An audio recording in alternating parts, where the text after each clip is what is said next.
بسم اللہ الرحمن الرحیم۔ السلام علیکم سامعین۔ جب سلطان عماد الدین زنگی کی شہادت کی خبر موصل پہنچی تو پورے شہر پر کسی ماتم کدے کا گمان ہونے لگا۔ لوگ روتے ہوئے اپنے گھروں سے شاہراہوں پر نکل آئے۔ وہ سلطان کی دریا دلی اور رعایا پروری کا ذکر کر کر کے زار و قطار رو رہے تھے۔ آج وہ شخص اس دنیا سے رخصت ہو گیا جو ہماری عزت و آبرو اور جان و مال کا محافظ تھا، اور راتوں کو اس لیے جاگتا تھا کہ ہم لوگ اپنے گھروں میں سکون کی نیند سو سکیں۔ اللہ اس کی قبر کو نور سے بھر دے، وہ ہمارے حق میں بڑا ہی مہربان تھا۔ موصل میں ایک گھر اور بھی تھا جس کے در و دیوار پر ماتمی فضا چھائی ہوئی تھی۔ یہاں نجم الدین ایوب کی بیوی زبیدہ اور اس کے 4 بیٹے توران شاہ، شمس الدولہ، یوسف اور ملک عادل رہتے تھے۔ سلطان عماد الدین زنگی کی شہادت نے زبیدہ کو اس قدر مضطرب میں مبتلا کر دیا تھا کہ وہ اپنے آنسوؤں پر قابو نہ رکھ سکی تھی۔ ماں کو روتے ہوئے دیکھ کر یوسف صلاح الدین بھی بے قرار ہو گیا۔ ام محترم، آپ کیوں روتی ہیں؟ یوسف نے ماں سے دردمندانہ لہجے میں سوال کیا۔ اس وقت اس کی عمر 9 سال تھی۔ ہمارے محسن سلطان عماد الدین زنگی شہید کر دیے گئے ہیں، زبیدہ نے انتہائی رقت آمیز لہجے میں کہا۔ یہ المناک خبر سن کر یوسف بھی اداس ہو گیا اور اسے وہ مناظر یاد آنے لگے جب سلطان شہید اس کے ساتھ نہایت شفقت و محبت سے پیش آتا تھا۔ ایک بار عماد الدین زنگی نے موصل میں ایک خصوصی مجلس قرات آراستہ کی تھی اور اس میں کم سن بچوں کو تلاوت قرآن کریم کی دعوت دی گئی تھی۔ شرکا میں 7 سالہ یوسف صلاح الدین بھی شامل تھا۔ عام طور پر علماء کے بچوں نے اس مجلس قرات میں شرکت کی تھی، صرف یوسف ایک سپہ سالار کا بیٹا تھا۔ پھر جب یہ قرات کا مقابلہ شروع ہوا تو کئی بچوں نے نہایت خوش الحانی کے ساتھ آیات مقدسہ کی تلاوت کی، مگر جب یوسف کی باری آئی تو اس نے سلطان عماد الدین زنگی کے ساتھ تمام شرکائے مجلس کو رلا دیا۔ اس محفل قرات میں موصل کے بڑے بڑے علماء بھی موجود تھے۔ یوسف کی آواز میں بے پناہ سوز تھا اور اسی وجہ سے وہی پہلے انعام کا مستحق قرار پایا۔ سلطان عماد الدین زنگی نے بڑے والہانہ انداز میں یوسف صلاح الدین کو مخاطب کرتے ہوئے کہا، لڑکے میرے قریب آؤ۔ یوسف اپنی جگہ سے اٹھا اور سلطان عماد الدین زنگی کی مسند کے قریب پہنچا۔ سلطان نے بڑی محبت سے یوسف کی پیشانی کو بوسہ دیا اور پھر اس کے باپ نجم الدین کو مخاطب کرتے ہوئے کہا، تمہارے بیٹے کی آواز میں بڑا سوز ہے، مجھے یقین ہے کہ اس کے سینے میں بھی اسلام کا درد ہوگا۔ نجم الدین ایوب اور اسد الدین شیرکو کے سر فخر سے بلند ہو گئے۔ پھر سلطان عماد الدین زنگی نے یوسف کو اشرفیوں کی ایک تھیلی انعام کے طور پر دی، پھر پلٹ کر اپنے خادم خاص سے کہا جو مسند کے نزدیک سلطان کے پیچھے کھڑا تھا، میری تلوار لے آؤ۔ خادم خاص تیزی کے ساتھ محفل سے نکلا اور پھر کچھ دیر بعد ہی سلطان عماد الدین زنگی کی تلوار لے کر حاضر ہوا۔ یوسف صلاح الدین اشرفیوں کی تھیلی لیے خاموش کھڑا تھا۔ دوسرے شرکائے مجلس بھی حیرت اور سکوت کے عالم میں تھے کہ آخر سلطان نے اپنی تلوار کیوں طلب کی ہے۔ پھر حاضرین مجلس کی یہ سکوت آمیز حیرت اس وقت دور ہوئی جب سلطان عماد الدین زنگی نے اپنے شمشیر یوسف کی طرف بڑھاتے ہوئے کہا، یہ تمہارا خصوصی انعام ہے، ایک قاری کو مجاہد بھی ہونا چاہیے۔ اس واقعے کو یاد کر کے یوسف کی آنکھوں میں آنسو آ گئے۔ اس نے رقت آمیز لہجے میں اپنی والدہ سے سوال کیا، سلطان کس جنگ میں شہید ہوئے؟ سلطان کو اللہ نے میدان جنگ میں شکست کا منہ نہیں دکھایا۔ زبیدہ کی آنکھوں سے مسلسل آنسو جاری تھے۔ ایک نمک حرام اور بے ضمیر غلام نے سوتے میں حملہ کر دیا اور سلطان جاں بحق ہو گئے۔ ایک غلام اپنے آقا کی جان کیسے لے سکتا ہے؟ یہ بات معصوم یوسف کی سمجھ سے بالا تر تھی۔ وہ غلام منافق تھا۔ زبیدہ نے انتہائی نفرت آمیز لہجے میں کہا، منافق کون ہوتا ہے؟ یوسف صلاح الدین نے حیرت و استجاب کے ساتھ پوچھا، وہ لوگ جو مسلمانوں کے نام رکھ لیتے ہیں مگر اندر سے اللہ کو نہیں مانتے؟ زبیدہ نے معصوم یوسف کو سمجھاتے ہوئے کہا، سلطان کا غلام بھی ایک ایسا ہی غلام تھا، میں بڑا ہو کر سلطان کے قاتل سے بدلہ لوں گا۔ یکا یک جوش و غضب سے یوسف کا سرخ چہرہ انگارے کی طرح دہکنے لگا۔ میرے بچے، جب تک تم جوان ہوگے وہ مردود پتہ نہیں کہاں ہوگا، مر بھی چکا ہوگا، زبیدہ نے انتہائی شکستہ لہجے میں کہا۔ یوسف کچھ دیر تک خاموشی سے کھڑا سوچتا رہا، پھر وہ تیزی کے ساتھ ماں کے کمرے سے نکل گیا۔ زبیدہ بیٹے کی یہ اضطراری حرکت دیکھ کر گھبرا گئی اور پھر خود بھی اٹھ کر یوسف کے پیچھے پیچھے چلی گئی۔ اتنے میں یوسف ایک تلوار لے کر پلٹا۔ زبیدہ بیٹے کا یہ رنگ دیکھ کر پریشان نظر آنے لگی۔ یوسف نے شمشیر آبدار کو بے نیام کرتے ہوئے کہا، ام محترم، یہ وہ تلوار ہے جو سلطان نے مجھے انعام میں دی تھی۔ زبیدہ اس تلوار کو پہچانتی تھی مگر وہ یوسف کی بات کا مفہوم سمجھنے سے قاصر تھی۔ میں اس تلوار سے ان لوگوں کو قتل کروں گا جو اسلام کے دشمن ہیں۔ نرم و نازک جسم والا یوسف اس وقت ایک چٹان کی طرح نظر آ رہا تھا۔ یہ میرے اللہ سے وعدہ ہے کہ میں منافقوں کو نہیں چھوڑوں گا۔ پھر جب سلطان عماد الدین زنگی کی تدفین کے بعد نجم الدین ایوب اور اسد الدین شیرکو کو موصل واپس آئے تو ایک بار پھر گھر کی فضا سوگوار ہو گئی۔ نجم الدین ایوب رو رو کر اپنے آقا کے احسانات شمار کرا رہا تھا۔ پھر اس نے ایک سرد کھینچ کر کہا، مجھے زندگی بھر اس کا افسوس رہے گا کہ میں آخری وقت میں اپنے آقا کے لیے کچھ نہ کر سکا۔ میرا خیمہ سلطان کے خیمے سے بہت دور تھا۔ اسد الدین شیرکو کی آنکھوں میں بھی آنسو تھے۔ میں نے بھی سلطان کو بارہا سمجھایا تھا کہ وہ اس وقت حالت جنگ میں ہیں، اس لیے انہیں کسی ایک فرد پر بھروسہ کرنے کے بجائے مکمل حفاظتی دستہ قائم کرنا چاہیے۔ اسد الدین شیرکو نے اداس لہجے میں کہا، کاش سلطان نے میرا مشورہ قبول کر لیا ہوتا تو یہ المناک واقعہ رونما نہ ہوتا اور ملت اسلامیہ ایک عظیم مجاہد سے محروم نہ ہوتی۔ بہت دیر تک اس قسم کی گفتگو ہوتی رہی۔ زبیدہ بھی اپنے محسن کے غم میں پورے خلوص و دیانت کے ساتھ شریک تھی اور اس کی آنکھیں بھی اشک بار تھیں۔ یوسف بھی اس واقعے سے بہت زیادہ متاثر تھا اور اس کے معصوم ذہن میں یہ بات اچھی طرح نقش ہو گئی تھی کہ دنیا میں اسلام کے بے شمار دشمن موجود ہیں۔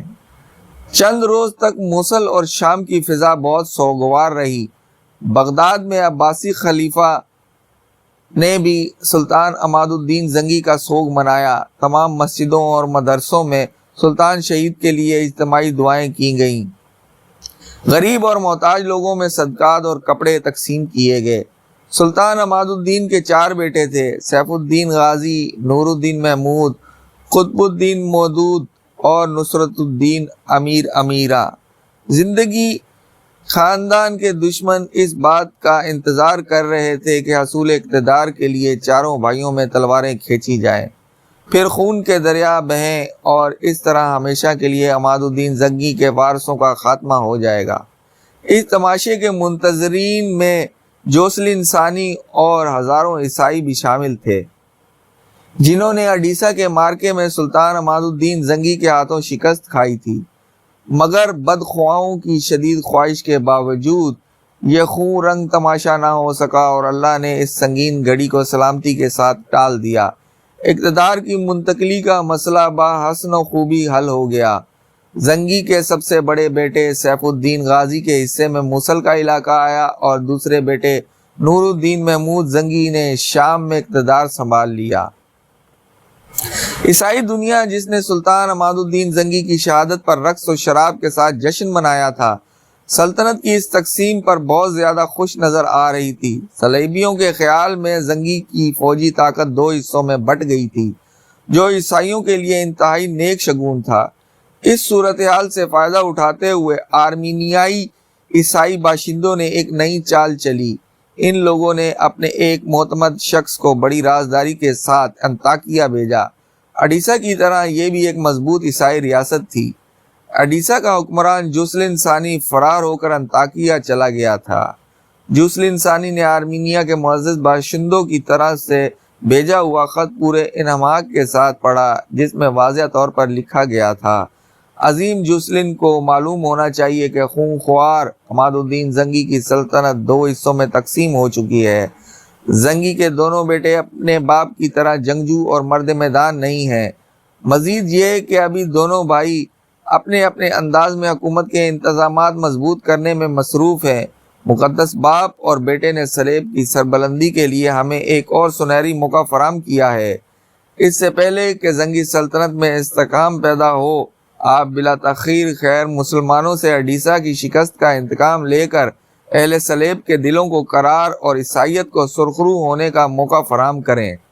آرمینیا کے معززین کا خط پڑھ کر جوسلن ثانی کے ہونٹوں پر ایک فتنہ گر اور عیار مسکراہٹ ابھر آئی۔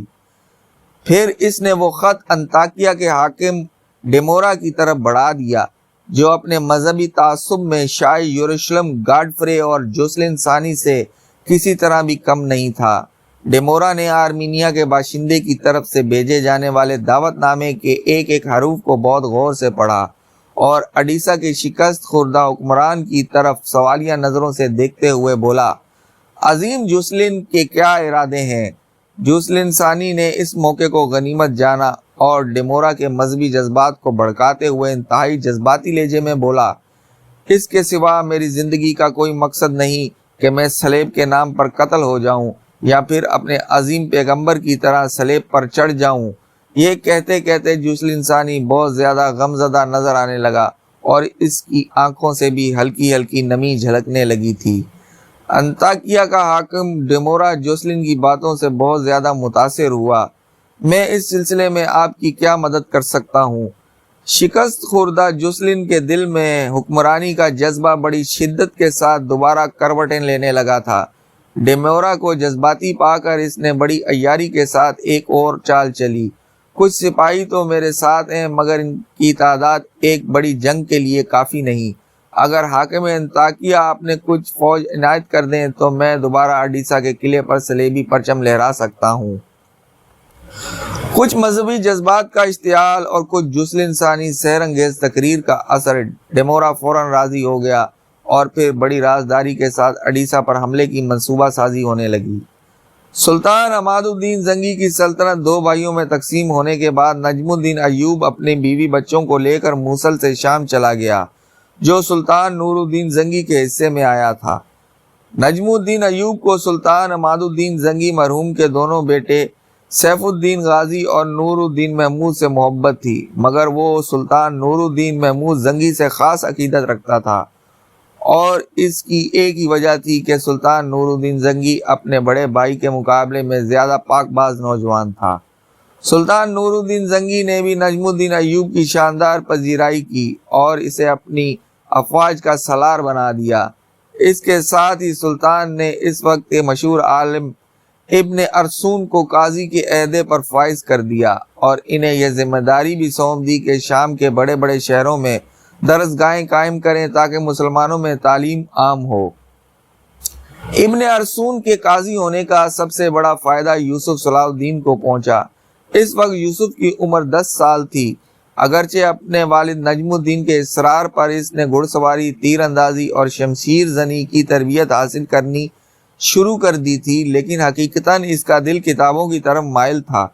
وہ اپنا بیشتر وقت قاضی ابن ارسون کی خدمت میں گزارتا تھا اور اس کی تقریریں بہت غور سے سنتا تھا۔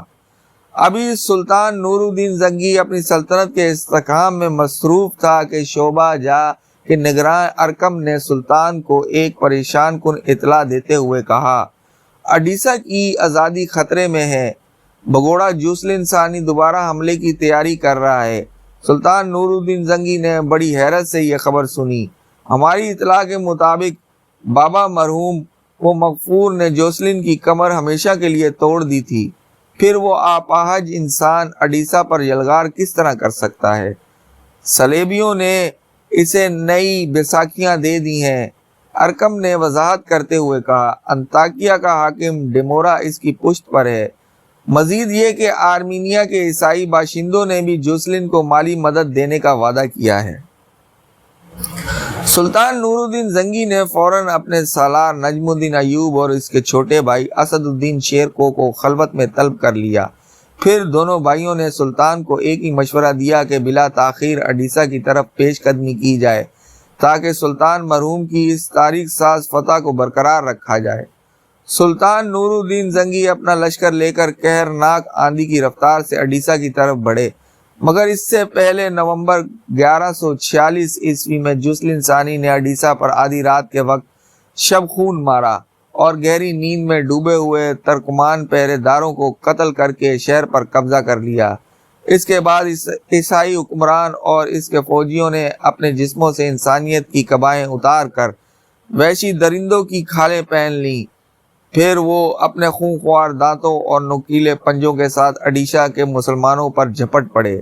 صلیبیوں کے جنون کا یہ عالم تھا کہ انہوں نے مسلمان بوڑھوں اور بچوں کو بھی اپنے گھوڑوں کی ٹاپوں سے رون ڈالا، پردہ دار اور معصوم دوشیزاؤں کی بے آبروئی کی، پھر انہیں قتل کر کے ان کی لاشیں عام راستوں پر پھینک دی گئیں۔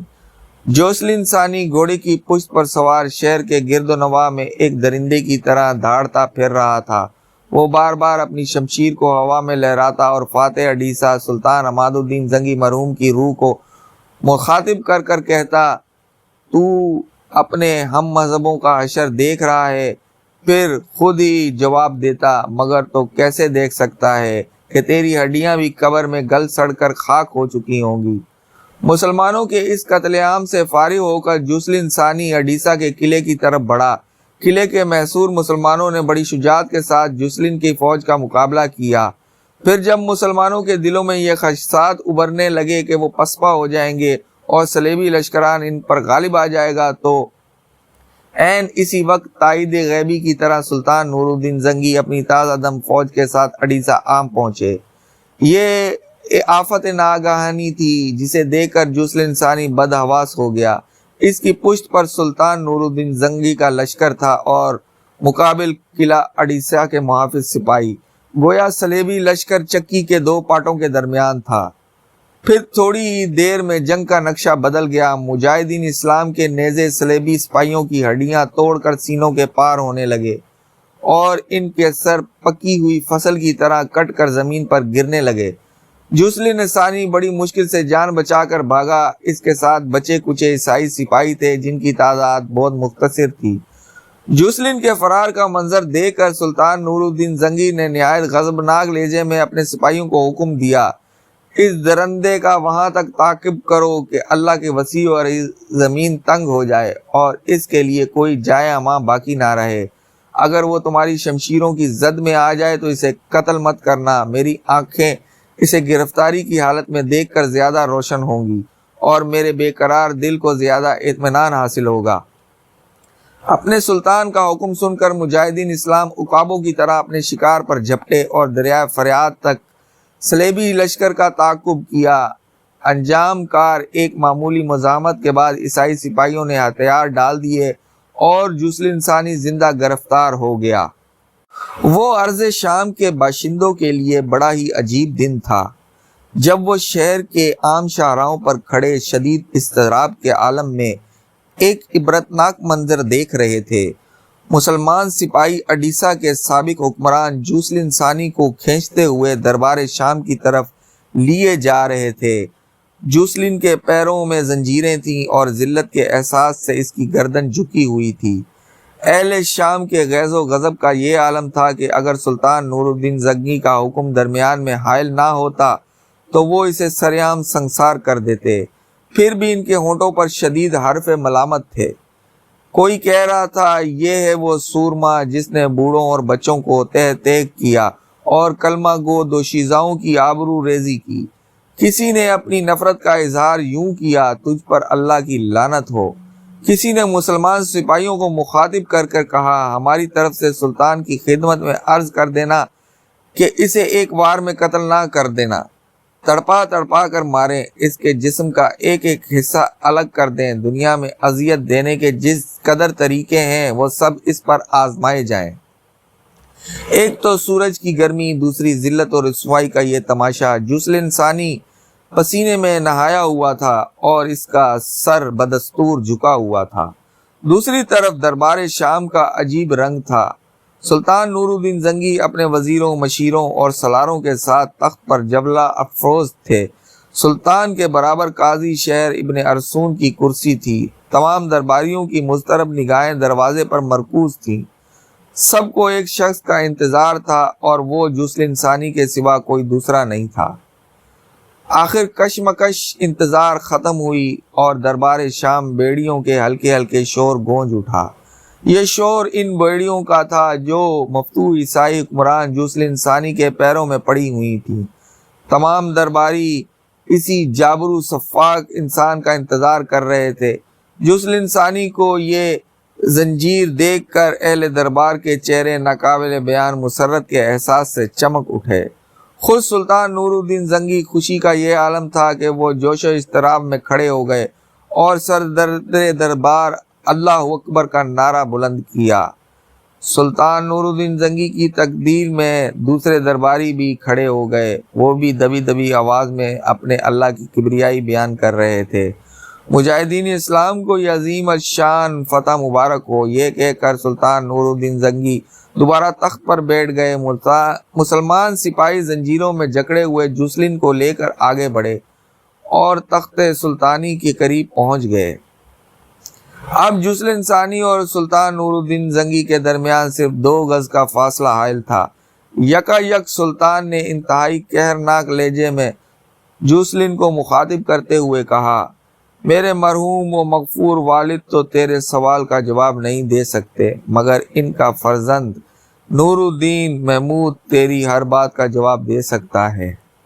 یہ جسلن ثانی کی اس ذلت آمیز حرکت کی طرف اشارہ تھا جب عیسائی حکمران نے اڈیسہ کے مجبور و معصوم شہریوں کو قتل کرتے ہوئے سلطان عماد الدین زنگی مرحوم کو تحقیر آمیز لہجے میں آواز دے کر کہا تھا کہ وہ قبر سے نکل کر اپنی قوم کا حشر دیکھے۔ جسلن ثانی کے پاس سلطان نور الدین زنگی کے اس سوال کا کوئی جواب نہیں تھا۔ وہ سر جھکائے خاموش کھڑا۔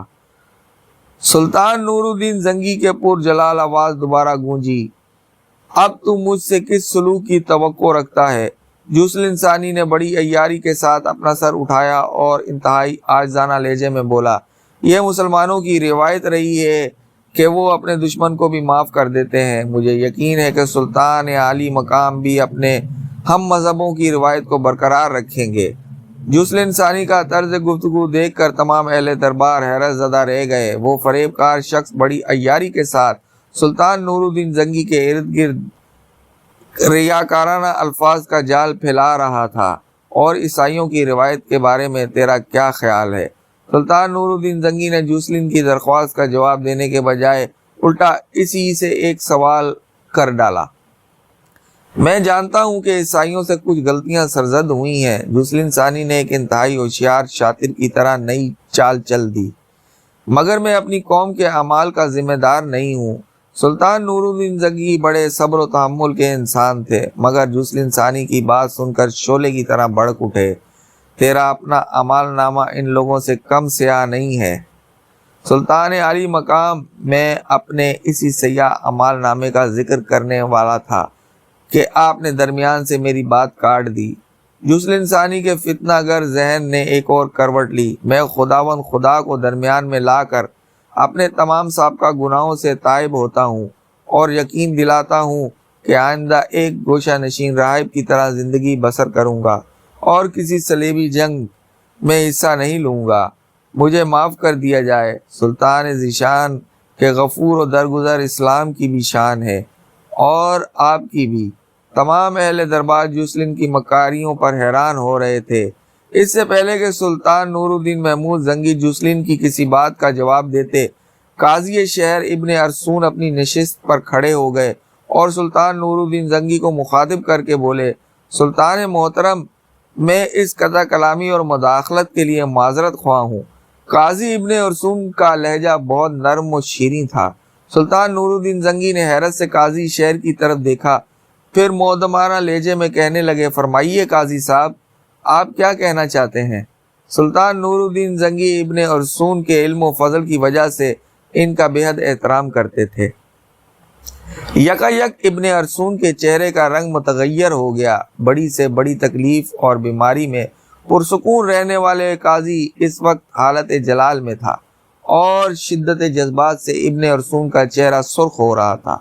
ملت اسلامیہ کے اس دشمن نے بڑی مکاری اور بے حیائی کے ساتھ اعتراف کیا ہے کہ ماضی قریب میں عیسائیوں نے مسلمانوں کے ساتھ کچھ زیادتیاں کی ہیں۔ قاضی ابن ارسون نے جوسلن ثانی کی طرف اشارہ کرتے ہوئے کہا، اس سے بڑا ظالم اور کون ہوگا جو وحشت اور درندگی کو زیادتی کہہ جائے۔ یہ کہہ کر قاضی ابن ارسون چند لمحوں کے لیے خاموش ہو گئے۔ پورے دربار پر گہرا سکوت طاری ہو گیا۔ سلطان نور الدین زنگی شدید حیرت کے عالم میں قاضی ابن ارسون کی طرف دیکھ رہے تھے۔ یک ابن ارسون نے اپنے کھڑے ہونے کا زاویہ تبدیل کیا اور سلطان نور الدین زنگی سے مخاطب ہوئے، یہ آج سے 47 سال پہلے کا واقعہ ہے کہ جب سلطان موصوف پیدا ہوئے تھے اور خود یہ گناہگار قاضی ابن ارسون جو اہل دربار کے سامنے کھڑا ہے اس وقت مشکل سے 4-5 سال کا ہوگا۔ اہل دربار کی حیرت میں مزید اضافہ ہو گیا۔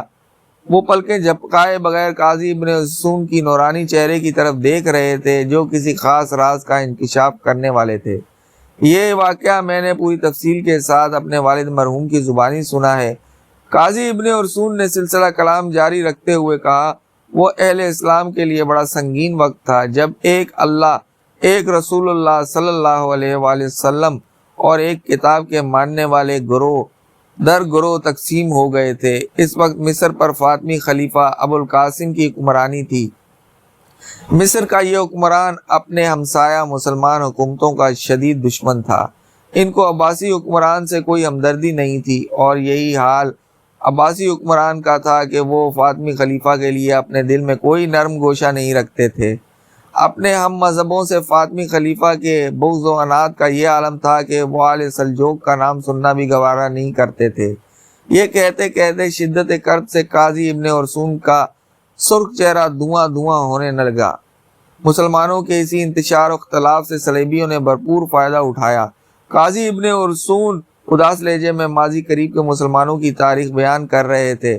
رجب 462 ہجری میں صلیبیوں نے مسلمانوں کے خلاف ایک خوفناک منصوبہ ترتیب دیا اور 50,000 منتخب عیسائی سپاہیوں کا لشکر لے کر یروشلم کی طرف بڑھے۔ اس وقت فاطمی خلیفہ ابو القاسم کی طرف سے افتخار الدولہ یروشلم کا حاکم تھا۔ اس کے جاسوسوں نے صلیبیوں کی جلغار کی خبر دی۔ حاکم یروشلم افتخار الدولہ نے ایک لمحہ ضائع کیے بغیر اپنے ایک معتبر قاصد کو خط دے کر فاطمی خلیفہ ابو القاسم کی طرف روانہ کیا۔ ایک خفیہ اجلاس میں افتخار الدولہ کا خط پڑھایا گیا۔ حاکم یروشلم نے فاطمی خلیفہ کو مخاطب کرتے ہوئے صاف صاف تحریر کر دیا تھا، امیر المومنین کو معلوم ہونا چاہیے کہ اس بار صلیبیوں کے ارادے بہت زیادہ خطرناک نظر آ رہے ہیں۔ ان کے ساتھ کتنی فوج ہے اس کا اندازہ یروشلم کے قلعے میں بیٹھ کر نہیں کیا جا سکتا۔ پھر بھی میرے جاسوسوں کی اطلاع کے مطابق عیسائی سپاہیوں کی تعداد ہم سے کہیں زیادہ ہے۔ میں امیر المومنین سے درخواست کروں گا کہ اس نازک صورتحال پر فوری توجہ دیتے ہوئے یروشلم کی حفاظت کے لیے مزید فوج فراہم کی جائے۔ اگر میری اس التجا پر بلا تاخیر عمل نہیں کیا گیا تو پھر اللہ ہی جانتا ہے کہ یروشلم میں بسنے والے مسلمانوں پر قیامت کس انداز میں نازل ہو۔ حاکم یروشلم افتخار الدولہ نے انتہائی مؤثر لہجے میں صورتحال کی سنگینی کا نقشہ کھینچا تھا، مگر اس کی یہ تدبیر کارگر ثابت نہ ہو سکی۔ فاطمی خلیفہ ابو القاسم نے اپنے میر منشی سے افتخار الدولہ کے خط کا جواب اس طرح لکھوایا: تم اچھی طرح جانتے ہو کہ قرب و جوار میں میرے کئی دشمن موجود ہیں جن کی حریصانہ نظریں ہر وقت مصر کی حکومت پر جمی رہتی ہیں کہ کب انہیں موقع ملے اور وہ میرے اقتدار کا خاتمہ کر دیں۔ خلیفہ بغداد بھی دن رات اسی قسم کی سازشوں میں مصروف رہتے ہیں۔ اس صورتحال کے پیش نظر میں تمہاری مدد کے لیے ایک سپاہی بھی نہیں بھیج سکتا۔ اگر یروشلم ہاتھ سے جاتا ہے تو اسے جانے دو، اس کے مقابلے میں خلافت مصر کا دفاع کہیں زیادہ اہمیت رکھتا ہے۔ فاطمی خلیفہ کا جواب پڑھ کر حاکم یروشلم افتخار الدولہ کچھ دیر کے لیے سکتے میں آ گیا۔ اسے یقین ہی نہیں آ رہا تھا کہ یہ ابو القاسم کا مکتوب ہے، لیکن مہر خلافت دیکھ کر افتخار الدولہ کو یقین کر لینا پڑا۔ پھر اس کے چہرے پر شدید اذیت و کرب کا رنگ ابھرا اور وہ خود کلامی کے انداز میں کہنے لگا، امیر المومنین، یہ کیوں نہیں کہتے کہ ملت اسلامیہ کی سربلندی کے بجائے آپ کو اپنا اقتدار عزیز ہے؟ مگر یاد رکھیں کہ یروشلم چلا گیا تو پھر کچھ بھی باقی نہیں بچے گا۔ پھر وہی ہوا۔ 50,000 سپاہیوں پر مشتمل صلیبی لشکر یروشلم کی دیوار کے نیچے آ کر جمع ہونے لگا۔ صلیبیوں کو اس بات پر بڑی حیرت تھی کہ وہ کسی مزاحمت کے بغیر شہر کی فصیل تک پہنچ گئے تھے۔ افتخار الدولہ شہر سے باہر نکل کر عیسائیوں کی پیش قدمی روک سکتا تھا، مگر بدقسمتی سے اس کے پاس صرف 1,000 سپاہی تھے۔ جنگی اصولوں کے مطابق دونوں فوجوں میں کوئی تناسب و توازن ہی نہیں تھا، اس لیے افتخار الدولہ نے دفاعی حکمت عملی اختیار کی۔ یہ کہہ کر قاضی ابن ارسون کچھ دیر کے لیے خاموش ہو گئے۔ حاضرین کا گہرا سکوت دیکھ کر دربار شام پر کسی قبرستان کا گمان ہوتا تھا۔ سلطان نور الدین زنگی بھی تصویر حیرت بنے ہوئے قاضی ابن ارسون کی گفتگو سن رہے تھے۔ مختصر سکوت کے بعد قاضی ابن ارسون دوبارہ سلطان نور الدین زنگی سے مخاطب ہوئے، سلطان محترم، اس خون رنگ اور المناک واقعے کی باقی تفصیلات اس طرح ہیں کہ شہر یروشلم کا محاصرہ کرنے کے بعد صلیبی فوجیوں کے سالار نے اپنے ایک قاصد کو یہ پیغام دے کر افتخار الدولہ کے پاس بھیجا، اگر تم لوگ جنگ کیے بغیر ہتھیار ڈال دو تو ہم تمہیں مکمل امان بخشیں گے۔ عیسائی قاصد کے لہجے سے اس قدر غرور و تکبر جھلک رہا تھا کہ جیسے وہ اہل ایمان کی تقدیروں کا مالک ہے۔ 3 خداؤں کے ماننے والوں کو معلوم ہونا چاہیے کہ ہم خدائے واحد پر ایمان رکھتے ہیں۔ حاکم یروشلم کے لہجے سے غرور و تکبر کے بجائے جلال ایمانی کا اظہار ہو رہا تھا۔ عیسائیوں کے عقائد کے مطابق 3 خدا ہیں، ایک مقدس باپ، دوسرا مقدس بیٹا حضرت عیسیٰ علیہ السلام اور تیسرا روح القدس حضرت جبرائیل علیہ السلام۔ اس نظریے تثلیث کہتے ہیں، اور افتخار الدولہ نے عیسائی قاصد کے سامنے اسی طرف اشارہ کیا تھا۔ اپنے سالار کو بتا دینا کہ مجاہدین اسلام ہتھیار نہیں ڈالتے، یا تو وہ فتح حاصل کرتے ہیں یا پھر ان کے کٹے ہوئے سر نیزوں پر بلند کیے جاتے ہیں۔ اللہ نے اہل ایمان کے لیے ہر حال میں سر بلندی رکھی ہے۔